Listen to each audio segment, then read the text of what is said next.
today, the questions that go beyond the status quo, based on Pastor Bryce's sermon yesterday. The first thing that jumped out at me was when he began talking about the role of a liaison, and it was very relatable for me as I tied that back to my career. I had two individual roles. One at one point was managing customer relationships. The second was overseeing the operation internally. Again, it's when those two roles combined that I saw that there was definitely a potential of conflict, and needed to figure out quickly how I was going to manage that. Pressures put on you from a client of meeting their service level agreements and doing work at a quality level that they expected you to do in a time frame that they expect you to do it in, could easily conflict with then meeting with the operation that did the work and supported those contracts when they weren't meeting them. If we weren't living up to the quality level standards, and it took more people to get the work done. So balancing, what my company wanted me to be able to do versus what the clients expected us to be able to do was a tough role. And that leads me into where you could feel the pressure from one side or the other, or both at the same time. And that influences how we make decisions, how we do things, and it could either go one way or the other fairly quickly.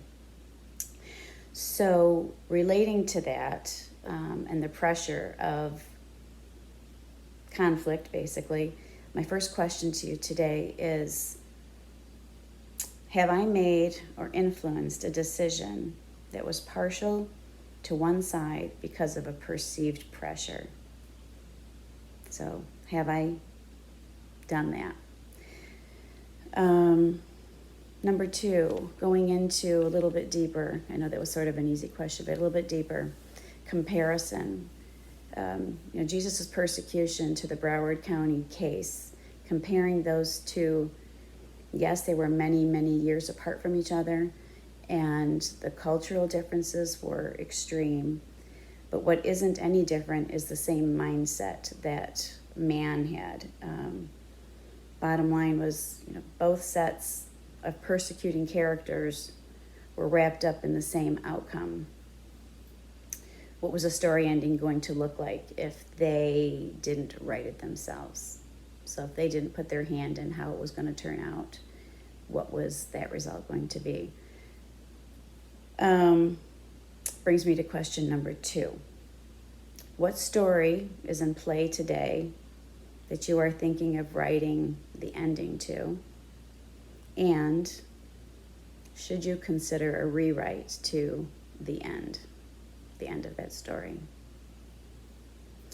The last thought that I had was Pastor's question at the end of the sermon was of being, am I that guy? I know Jesus is in fact the guy, but what I don't know is, am I the girl? So taking some time to think about that, there was some deep reflection. There were some things I thought I was doing okay with, other things that not doing so okay with and need to make improvements on that. But the end result in all of that was, when I get to heaven, when I do get to meet God finally, hopefully face to face, is he going to be able to answer that question for me by saying, yes, Jodi, you are the girl? So the question I have for that one is, what God question are you willing to give into and answer yes to today? So let me wrap those three questions back up for you.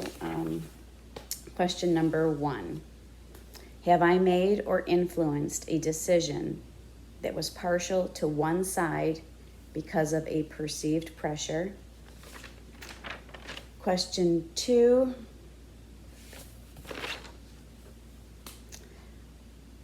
What story is in play today that you are thinking of writing the end to? And should you consider a rewrite of the end? And then finally, question number 3, what God question will you give into and answer yes to today?